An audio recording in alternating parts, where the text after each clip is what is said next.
Hi, I'm Dr. John Valenza, Interim Dean of the University of Texas Dental Branch at Houston. Welcome to this special edition of V-flash. As we begin construction of our new building, we're also intensifying our efforts to expand scholarships, endowments, research, and community outreach. These goals, in addition to the new building, are at the heart of our Open to Health initiative, a multifaceted campaign to help us become the best dental school. We'll return to our regular V-flash with next month's episode, but for now, here's a look at what the Open to Health initiative is all about.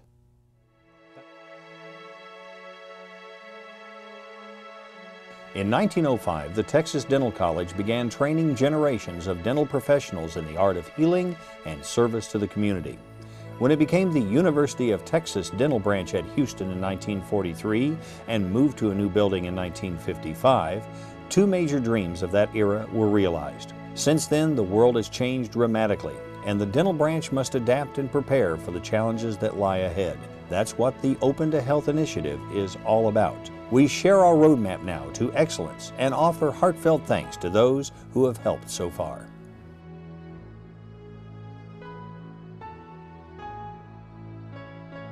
It is part of the dental branch mission, as well as education of our dental and dental hygiene and specialty students. Along with that education and research is our commitment to community outreach. When we send our students out to some of these community health clinics or on the dental van, we hope that in some cases it might take, and they might say, gosh, this is something that I really would like to do. I might like to live in a smaller town. I might like to live in a smaller community. I might like to work in public health dentistry. We want them to understand the magnitude of the problem that we see in the Houston area and in the state as far as access to care. I think that if you don't experience that personally, that sometimes it's hard for students to, or potential dentists to grasp the seriousness of the problem.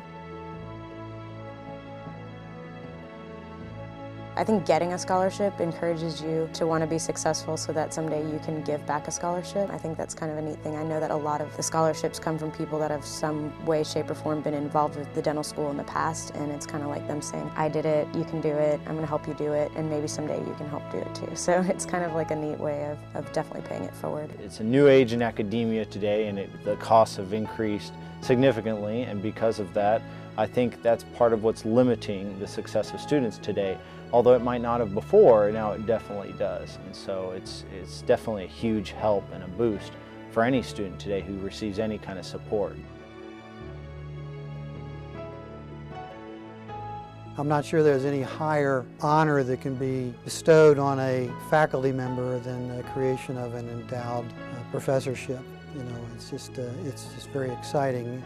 And to also know that we had significant support from American Association of Endodontists Foundation through a matching grant to help make this a reality is it's almost like a dream come true.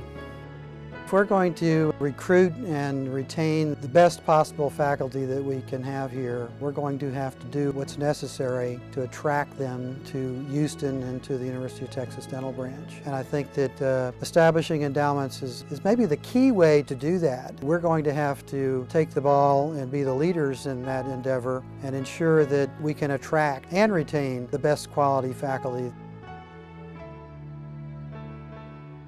Traditionally, salivary glands have belonged to the discipline of dentistry, and all the studies have been primarily focused on saliva and caries. But now we're looking outside the box and thinking more about using it as a diagnostic media for systemic diseases.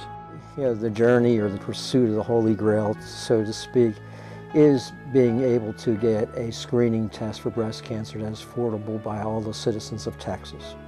One of the major areas that has received significant funding for several faculty recently is the area of bone regeneration. This is extremely important when we consider our military coming back from the Mideast and reconstructing faces. We also have faculty who have worked in the area of reconstruction from the standpoint of artificial materials to help patients who have had parts of their faces removed because they've had head and neck cancer. We're studying bacteria that cause periodontal disease and attempting to find out the ways that they use to transfer genetic information that renders them resistant to the traditional antibiotics that we use to treat certain forms of periodontal disease.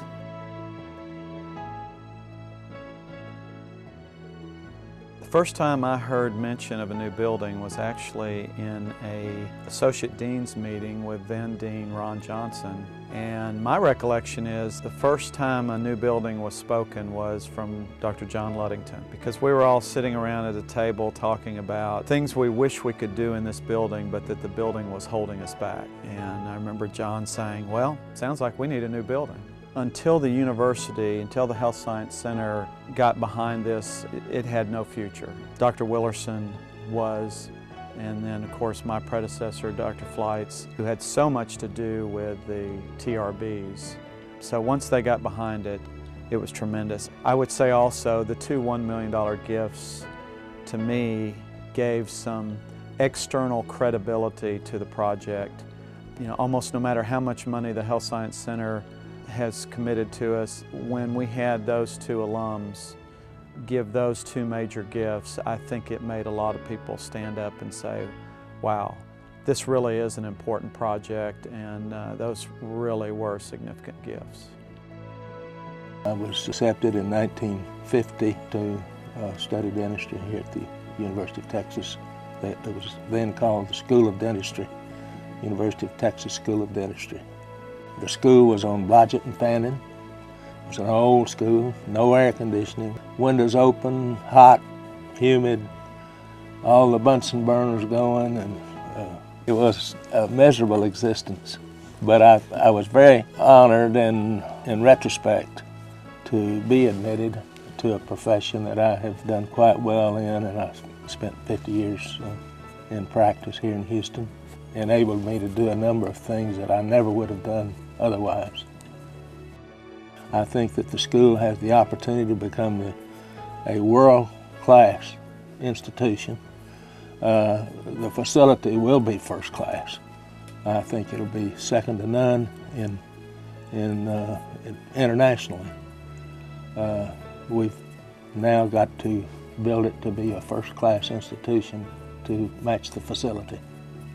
If you really want to make a difference in someone's life, a student's life, a patient's life, a faculty member's life, maybe your own life, that we are with this building and at this moment in time, this is an opportunity.